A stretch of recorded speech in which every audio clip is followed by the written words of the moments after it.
नमस्कार। कैसे हैं आप? उम्मीद और आशा करता हूँ आप स्वस्थ होंगे, मस्त होंगे और अपने जीवन को बहुत खुशी के साथ और आनंद के साथ जी रहे होंगे। तो दोस्तों, पर्सनल ईयर की सीरीज़ में आज हम इस वीडियो में बात करेंगे पर्सनल ईयर 9 के बारे में। और इस सीरीज़ का ये लास्ट वीडियो होगा, क्योंकि नंबर 1 to 9 होते हैं और पर्सनल ईयर भी 1 to 9 होते हैं। स्टार्टिंग होती है 1 नंबर से और एंड होता है 9 पर। 9 के बाद फिर एक साइकिल शुरू हो जाता है 1 से। तो 1 से स्टार्टिंग होती है, जैसा कि आपने मेरी पर्सनल ईयर 1 की वीडियो में देखा होगा। तो 1 नंबर एक इनिशिएशन का नंबर है, यानी 1 नंबर हमेशा इनिशिएट करता है, यानी स्टार्ट करता है, नई स्टार्टिंग करता है 1 नंबर। नॉर्मल लाइफ में भी, हमारी ज़िंदगी में भी आप देखते होंगे कि सूर्य देव जब निकलते हैं तो दिन की शुरुआत होती है। यानी किसी भी चीज़ की शुरुआत कौन करता है? 1 नंबर करता है। तो 1 नंबर एक इनिशिएट करने का पीरियड है, इनिशिएशन का पीरियड है, न्यू बिगिनिंग्स, न्यू स्टार्टिंग का पीरियड है। तो 9 नंबर एंड का पीरियड है। और एंड के पीरियड में क्या होता है?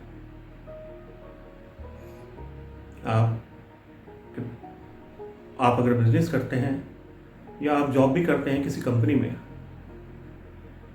आप किसी भी डिपार्टमेंट में हो, इतना तो आपको पता होगा कि जो फाइनेंशियल ईयर है अकाउंटेंसी के लिए या इनकम टैक्स के लिए भी, वो स्टार्ट होता है 1 अप्रैल से। 1 अप्रैल को अकाउंटेंसी पीरियड स्टार्ट होता है और उसका एंड होता है 31 मार्च को। 31 मार्च को क्या होता है उस पीरियड का? तो 31 मार्च को होता है ऑडिट। यानी 1 अप्रैल से लेके 31 मार्च तक जो भी आपने लेन देन किया है उसका ऑडिट करते हैं CLO after the closing of accounts, जो कि होती है 31 मार्च को। ऑडिट करने के बाद निर्णय लिया जाता है कि सही तरह से लेन देन हुआ है या नहीं हुआ है, कोई पेनल्टी तो नहीं है, किसी टैक्स की पेनल्टी तो नहीं है, टैक्स टाइम पे भरा गया है या नहीं। ये सब ऑडिट करके सीए आपको बताते हैं। जस्ट लाइक पर्सनल ईयर 9 में होता है। 1 नंबर इनिशिएट करते हैं, स्टार्टिंग करते हैं, तो 9 नंबर ऑडिट करते हैं। यानी पर्सनल ईयर 9 एक ऑडिट पीरियड है, री इवैल्यूएशन पीरियड है। ये आपका री इवैल्यूएशन करेगा कि 1 से लेके 8 ईयर तक में आपने क्या लेन देन किया है, वो लेन देन सही से हुआ है या नहीं हुआ है, कर्म आपका ठीक हुआ है या नहीं हुआ है, मेहनत आपने ठीक से की है या नहीं की है। ये री एवेल्यूएट करेगा। ये ऑडिट पीरियड भी कहलाता है। पर्सनल ईयर 9 को ट्रैप पीरियड भी कहते हैं। स्टार्टिंग में ये आपको कुछ उकसा सकता है, आपको कुछ कंपेल कर सकता है कुछ एक्शन लेने के लिए। आपके मन में विचार आएंगे कि मैं जॉब चेंज कर लूँ, वहाँ से मुझे अच्छा ऑफर आ रहा है, मैं उधर चला जाऊँ। फॉरेन से मुझे अच्छा ऑफर आ रहा है, मैं फॉरेन जा सकता हूँ। मैं अपना कुछ बिजनेस एक्सपेंड कर लूँ, फॉरेन में बिजनेस एक्सपेंड कर लूँ मैं अपना। आपको ये कुछ कंपेल कर सकता है पर्सनल ईयर 9। बट ये रिकमेंडेशन रहेगी कि आप इस पीरियड में कोई भी जॉब चेंज ना करें, कुछ भी एक्शन ना लें। ये आपके लिए ट्रैप हो सकता है। आप एक जगह छोड़कर दूसरी जगह जाएं और कभी दूसरी जगह भी आपको परेशानी होने लगे, ऐसा पीरियड ही हो सकता है। आपने देखा होगा कुछ एनिमल्स को पकड़ने वाले लोग होते हैं, जो वो जंगल में जाते हैं एनिमल्स को पकड़ने के लिए, तो वहाँ कुछ प्रलोभन दिया जाता है एनिमल्स को, एक ट्रैप बिछाया जाता है और कुछ प्रलोभन दिया जाता है। सपोज अगर किसी शेर या टाइगर को पकड़ना है तो एक बकरी बांध दी जाती है, जिससे कि टाइगर या शेर को लालच आए और उस बकरी के पीछे वो आए और उनके बिछाए हुए जाल में फंस जाए।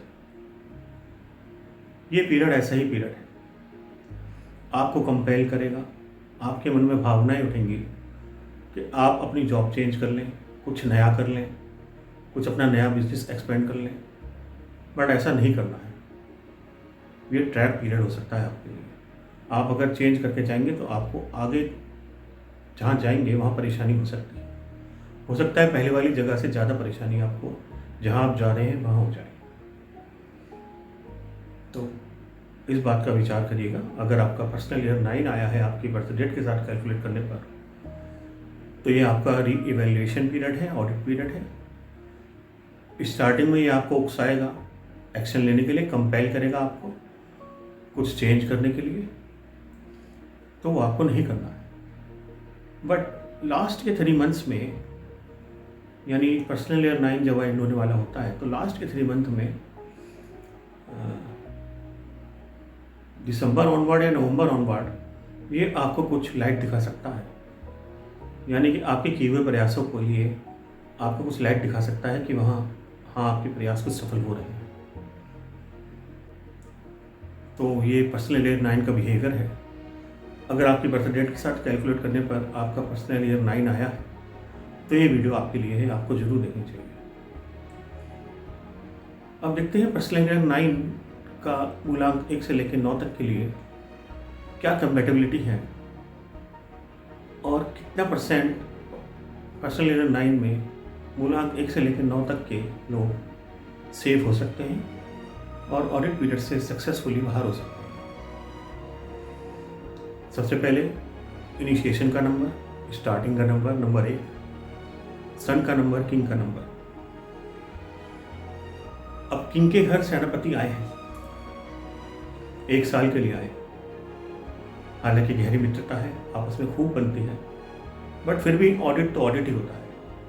अगर ऑडिटर अपने दोस्तों के साथ दोस्ती निभाएगा तो फिर ऑडिट क्या करेगा, री इवेल्युएट क्या करेगा। तो यहाँ ज़्यादा से ज़्यादा 50% तक सेव कर सकते हैं मार्स यानी मंगल मूलांक 1 वाले व्यक्तियों को उनके पर्सनल ईयर 9 में। मूलांक 2 जिसे रूल करते हैं चंद्रमा, मून। अब 2 की 9 से वैसे ही नहीं बनती है, 2 हमेशा 9 से ईर्ष्या करता है, क्योंकि राजा सेनापति के ज़्यादा नज़दीक है और 9 नंबर सेनापति का है, यानी मंगल मार्स का है। तो 2 9 से ईर्ष्या करते हैं, 2 की 9 से ज़्यादा बनती नहीं है। बट 9 का 2 से कुछ 9 2 से कुछ ईर्ष्या नहीं करते। ये 2 ही हैं जो 9 से ईर्ष्या करते हैं, रानी ही हैं जो 9 से ईर्ष्या करते हैं। अब मून चंद्रमा रानी के घर आए हैं, मार्स यानी मंगल। और एक पीरियड है, री इवैल्यूएशन का पीरियड है। 30% तक सेव कर सकते हैं मंगल मूलांक 2 वाले व्यक्तियों को उनके पर्सनल ईयर 9 में, उनके ऑडिट से, री इवैल्यूएशन पीरियड से। 3 नंबर मूलांक 3 वाले व्यक्ति, जुपिटर का नंबर है, काउंसलर का नंबर है, देवगुरु बृहस्पति का नंबर है। अब काउंसलर के घर सेनापति आए हैं, मार्स यानी मंगल आए हैं, 1 साल के लिए आए हैं।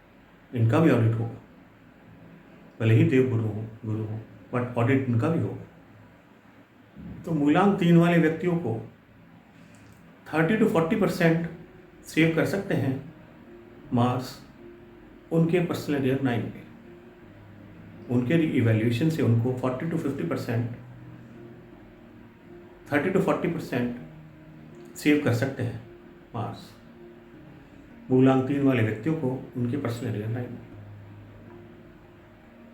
मूलांक 4 जिसे रूल करते हैं राहु, राहु जिनका ये केवल सर ही है।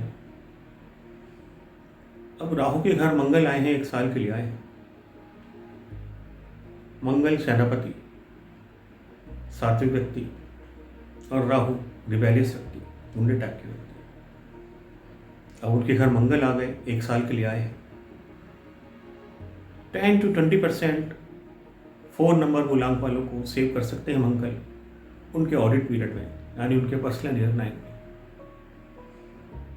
यानी मूलांक 4 वालों का पर्सनल ईयर 9 अगर आया है तो उनको 10 to 20% ही सेव कर सकते हैं मार्स यानी मंगल। मूलांक 5 वाले व्यक्ति, मूलांक 5 जिसे रूल करते हैं मर्क्यूरी यानी बुध, अब राजकुमार के घर सेनापति आए हैं, ऑडिट इनका भी होगा। भले ही छोटे राजकुमार हों, किसी से वैर ना करते हों, बट ऑडिट तो सभी का ही होता है। और कंपनी चाहे कितनी बड़ी बड़ी हो क्यों ना हो, कितनी अच्छे से अपने किताबों को कर रखती हो, अपने खातों को कर रखती हो, बट सीए के यहाँ उनका ऑडिट होना मस्ट होता है। सीए उनकी खातों की जांच जरूर करते हैं। तो ऑडिट पीरियड है, ऑडिट मूलांक 5 का भी होगा। तो मार्स मूलांक 5 वाले व्यक्तियों को उनके पर्सनल ईयर 9 में 50% तक सेव कर सकते हैं। 50% तक का कह सकते हैं कि उनकी सिफारिश लग सकती है। मूलांक 6 नंबर जिसे रूल करते हैं वीनस यानी शुक्र, शराब शबाब कबाब वाले व्यक्ति, साम दाम दंड भेद वाले व्यक्ति। अब इनके घर मंगल आ गए, मार्स आ गए, 1 साल के लिए आए, और मंगल है एक सात्विक व्यक्ति, सेनापति है। 1 साल के लिए मूलांक 6 के वाले व्यक्तियों के लिए पर्सनल ईयर 9 आया है। ऑडिट होगा, रीइवैल्यूएशन होगा, 10 to 20% ही सेफ्टी मिल सकती है मंगल से, मार्स से, उनके ऑडिट पीरियड में पर्सनल ईयर 9। मूलांक 7 नंबर को रूल करते हैं केतु, जिनका कि केवल धड़ ही है, सर नहीं है। अब उनका ऑडिट पीरियड होगा, रीइवैल्यूएशन होगा, तो 30 to 40% सेव कर सकते हैं उनको मंगल उनके ऑडिट पीरियड में, उनके पर्सनल ईयर 9 में, मूलांक 7 वाले व्यक्तियों को। मूलांक 8 जिसे रोल करते हैं सैटर्न यानी शनि। अब शनि तो खुद ही अच्छे बुरे कर्मों के जज है, हार्ड वर्क टाइप के प्लानेट है। मूलांक 8 वाले व्यक्ति हमेशा हार्ड वर्क करते हैं। जितना सात्विक बनकर रहेंगे, आध्यात्मिक बनकर रहेंगे, तो उनके ऑडिट पीरियड में 50% तक उनको सेव कर सकते हैं मंगल उनके पर्सनल ईयर 9 में, यानी 50% तक उनकी सिफारिश लग सकती है मंगल से उनके पर्सनल ईयर 9 में ऑडिट पीरियड के लिए। नंबर 9 जिसे रूल करते हैं मंगल यानी मार्स। अब मार्स के घर मार्स आ गए, ऑडिटर के घर ऑडिटर आ गए। हालांकि एक ही डिपार्टमेंट है, बट फिर भी अगर ऑडिट नहीं किया तो क्या किया, ऑडिट तो होना ही, भले ही एक डिपार्टमेंट के हों, भले ही दोस्त हों, रीइवैल्यूएशन तो होना ही। यहाँ पर मूलांक 9 वाले व्यक्तियों को उनके पर्सनल ईयर 9 में 50% तक सेव कर सकते हैं मार्स यानी मंगल उनके ऑडिट पीरियड से, उनके रीइवैल्यूएशन पीरियड से। फ्रेंड्स, आपने देखा पर्सनल ईयर 9 एक ऑडिट पीरियड है, एक रीइवैल्यूएशन पीरियड है। ये आपको रीइवैल्यूएट करेगा, आपका ऑडिट करेगा। आपने 1 से लेकर 8 तक के पर्सनल ईयर में क्या क्या लेन देन किया है, क्या क्या कर्म किए हैं, ये सबका ऑडिट पर्सनल ईयर 9 में होगा। ये एक ट्रैप पीरियड भी है। ये आपको स्टार्टिंग में कुछ उकसा सकता है, कुछ कदम उठाने के लिए। जॉब चेंज हो सकती है, बिजनेस एक्सपेंड हो सकता है, बट ये ट्रैप साबित हो सकता है। अगर आप चेंज करेंगे तो हो सकता है आपको जो आने वाली जॉब है या बिजनेस एक्सपेंड जो करेंगे, बिजनेस में नुकसान हो जाए, या जिस जॉब पे आप चेंज करेंगे तो पहले वाली जॉब से भी ज़्यादा अच्छी जॉब ना हो। तो इस पीरियड में संभल कर रहना है। गायत्री मंत्र का जाप करना है। ओम भूर्भुवः स्वः तत्सवितुर्वरेण्यं भर्गो देवस्य धीमहि धियो यो नः प्रचोदयात्। गायत्री मंत्र का पूरे साल जाप करें, 1 से लेकर 9 मूलांक तक व्यक्ति सारे लोग जाप करें, और किसी का बुरा ना सोचें, सभी का भला सोचें, तो ये ऑडिट पीरियड भी सेफली निकल जाएगा। तो दोस्तों, मिलता हूँ आपसे अगली वीडियो में। किसी और इस टॉपिक पर मैं वीडियो लेकर आऊँगा। पर्सनल ईयर की सीरीज़ यहाँ पर समाप्त होती है 2024 के लिए। लाइक कर दीजिएगा अगर वीडियो पसंद आई है तो, और कमेंट करके बताइएगा कि मेरी वीडियोज़ आपको कैसी लग रही है। लाइक और कमेंट करेंगे तो वीडियो बनाने वाले का प्रोत्साहन बढ़ता है और उसे खुशी होती है आपके लिए वीडियो बनाने में। हमेशा खुश रहें, मस्त रहें, स्वस्थ रहें। धन्यवाद। नमस्कार। ओम नमः शिवाय।